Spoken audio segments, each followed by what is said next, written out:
د دوامداره قبضیت جانبي عوارض. یا که یو انسان په د اوږدې مودې لپاره د قبض په ناروغۍ اخته وي، هغه کولی شي د همدې قبضیت له وجې په بلا ډېرو نورو ناروغیو هم اخته شي. لومړی هیموراید یا بواسیر. د بواسیر تر شا د قبضیت ستر لاس ده. هغه انسانان چې په دوامداره توګه د قبضیت له ناروغۍ نه کړېږي، هغې په ډېره لنډه موده کې د بواسیر په ناروغۍ اخته کېږي او له بده مرغه نن په طبابت کې د بواسیر لپاره یوازینی علاج جراحي ده. یعنی موږ باید دغه مریض عملیات کو تر څو یې د بواسیر له ناروغۍ وژغورو.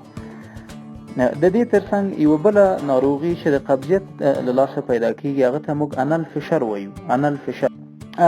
انل فشر د هغه ناروغي ده په کوم کې چې د مقعد په بهرني محیط کې حجرات او انساج سره راټولیږي. فایبروسس موږ ورته په طبي اصطلاح باندې وایو. دغه حجرات او انساج شخیږي او له خپل نورمال فعالیت نه غورځېږي او د نخود د یو دانې په شکل باندې احساس کېږي. نو کله چې مریض غایطه مواد احتراق کوي، د ډېرو شدیدو دردونو سره مخ کېږي او ډېری وخت وینه هم پکې لیدل کېږي. نو که چیرې مریض په دوامداره توګه په غایطه موادو کې د انل فشر له وجې وینه وبهوي، نو طبیعي خبره ده چې د وینې د کمبود سره مخ کېږي او د وینې کمبود هم بلا نورو سترو ناروغیو ته لار هواروي. او د انل فشر علاج هم یوازینی علاج هم جراحي ده. نو که نن مو قبضیت مداوا کو، نو سبا به د جراحۍ نه خلاص استئ.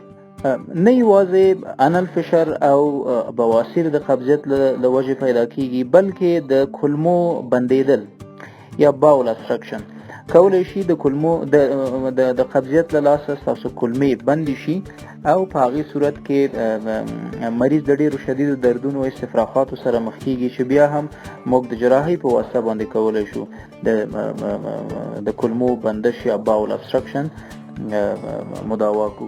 د دې ترڅنګ که چیرې یو ناروغ په دوامداره توګه د قبضیت ناروغۍ نه کړېږي، نو هغې د غټو کولمو یا د سترو کولمو په سرطان یا کولون کینسر باندې هم اخته کېدلی شي. قبضیت ساده ناروغي نه ده. موږ کولی شو د قبضیت له وجې عصبي مشکلات هم پیدا کو. یوه ناروغي چې موږ یې د انسفلا په طی په نامه باندې یادوو او عصبي ناروغي ده. که چیرې یو انسان په دوامداره توګه قبضیت ولري، نو په دې معنا چې غایطه مواد یا هر هغه څه چې د جذب او د هضم نه پاتې شوي دي او باید بهرني محیط ته اخراج شي، هغه په کولمو کې پاتې کېږي. د ځینې غازات دغه مواد د ځینو غازاتو د جوړېدو سبب ګرځي، چې په دو کې یو امونیا ده. د یوه غاز نوم امونیا ده. دغه امونیا که چیرې د وینې جریان ته د کولمو نه د وینې جریان ته ننوته او د وینې د جریان له لارې بالاخره مغزو ته ورغله، نو انسان کولی شي د انسفلا په نامه یوه ناروغي مبتلا شي او په ده کې مریض په کوما کې وي.